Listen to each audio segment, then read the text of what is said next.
భక్త ప్రహ్లాదలో ఒక సామెత, ఒక డైలాగ్ అయితే ఉంది. ఇందు గలడు అందు లేడు, ఎందెందు వెతికినా అందెందుకు అందు గలడు నా నా శ్రీహరి అని చెప్పి ప్రహ్లాదుడు అయితే చెప్తారు.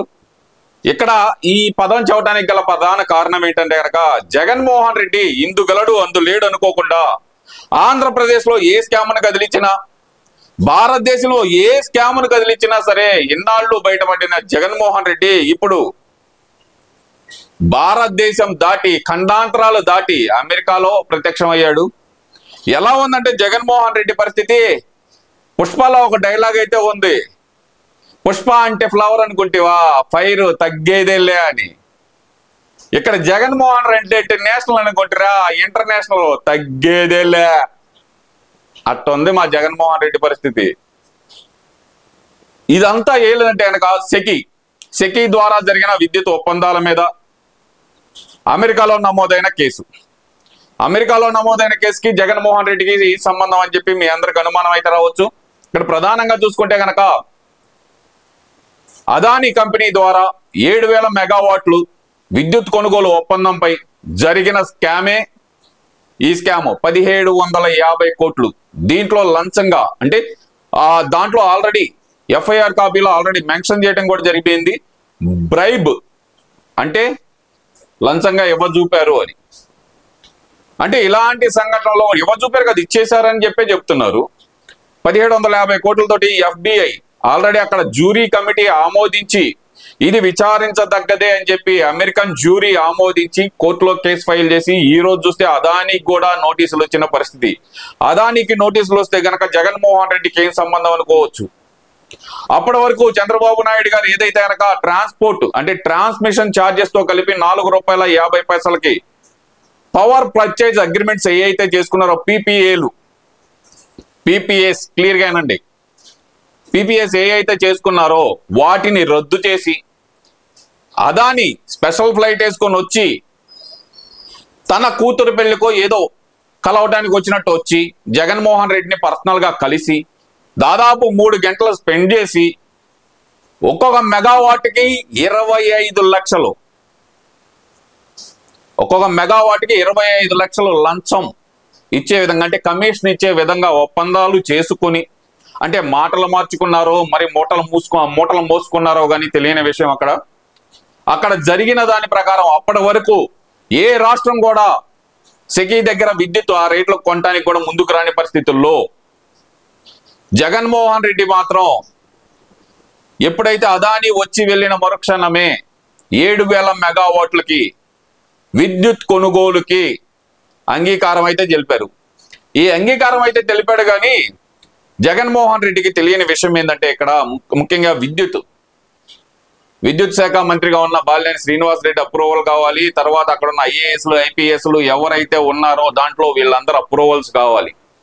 కానీ జగన్మోహన్ రెడ్డి ఇక్కడే ఒక మాస్టర్ స్టెప్ అయితే తీసుకున్నాడు. ఏ విధంగా అంటే కనుక, అది బాలినేని శ్రీనివాస్ రెడ్డికి అర్ధరాత్రి పూట 1 గంటప్పుడు తన కార్యదర్శి ద్వారా ఫోన్ చేపించి మీరు ఈ అగ్రిమెంట్ మీద సైన్ చేయాలి అంటే, బాలినేని శ్రీనివాస్ రెడ్డి పాపం జగన్మోహన్ రెడ్డికి వాళ్ళ నాన్న ఆత్మ చెప్తే ఆ టైంలో ఏమైనా ఫోన్ చేసాడేమో కానీ జగన్మోహన్ రెడ్డి చెప్పిన మాట బాలినేని శ్రీనివాస్ రెడ్డి అంతరాత్మ ఒప్పుకోలా. ఏదో తప్పు జరగబోతుందేమోనని ఆయన సంతకాలు పెట్టని ఆ పేపర్ని డైరెక్ట్ గా ఒక జీవో రూపంలో తన కేబినెట్ మీటింగ్ లో ఆమోదింపజేసుకొని జగన్మోహన్ రెడ్డి అసెంబ్లీ సాక్షిగా పర్చేజింగ్ అయితే చేశారు. ఈ పర్చేజింగ్ వాల్యూ 7,000 మెగావాట్లకి 25,000 కోట్లే అనుకుంటున్నారు. కాదు, 72,000 కోట్లు అనేది జనాల మీద పడే భారం. ఏ విధంగా అంటారా, ట్రాన్స్మిషన్ ఛార్జెస్ తో కలిపి ₹5.90 అనేది ఇది అవుతుంది. చంద్రబాబు నాయుడు గారు ₹4.50 ట్రాన్స్మిషన్ ఛార్జెస్ తో కలిపి చేసుకున్న ఒప్పందం ఎక్కడ? ₹5.90. ఎక్కడికి పోయింది అసలుకి మిగతా డబ్బంతా? ఈ మతలబే జగన్మోహన్ రెడ్డికి 1,750 కోట్లు అనేది తెచ్చిపెట్టింది. ఈ 1,750 కోట్లతో మరి ఏం చేశాడో, మరి ఒక్కడే తిన్నాడా, పక్కనున్న సలహాదారులకు ఇచ్చాడా, ఇంకెవరికి ఇచ్చాడా అనేది ఇంకా తేలాల్సిన విషయం. మరి ముఖ్యంగా చూస్తే కనుక అదానికి సమన్లు కూడా జారీ చేసింది వాళ్ళ FBI ఇంటర్నేషనల్ కోర్టు ద్వారా సమన్లు జారీ చేసి మీరు హాజరు కావాల్సిందే అమెరికాలో కోర్టుకని.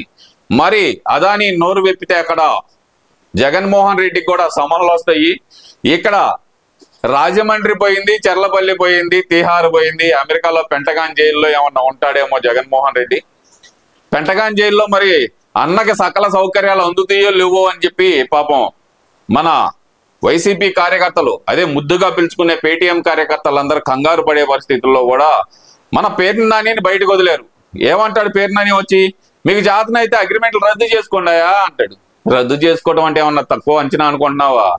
ఒకసారి అగ్రిమెంట్ చేసుకున్న తర్వాత, వాళ్ళతో అగ్రిమెంట్ చేసుకున్న తర్వాత రద్దు చేసుకున్నా సరే సమ్ అమౌంట్ అనేది వాళ్ళకి కట్టాల్సి వస్తుంది. ఎవడబ్బ సొమ్ము ఎవడ కడతాడు?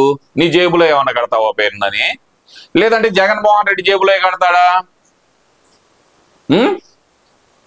ఇప్పుడేమో రేట్లు పెరిగిపోయినాయి, విద్యుత్ ఛార్జీలు పెంచుతున్నారు అని చెప్పి నానా రచ్చ చేస్తున్నారు. ఒక పక్కన విద్యుత్ ఛార్జీలు పెంచెళ్ళింది ఎవరు? సర్ఛార్జీల భారం మోపెళ్ళింది ఎవరో? మీరు కదూ.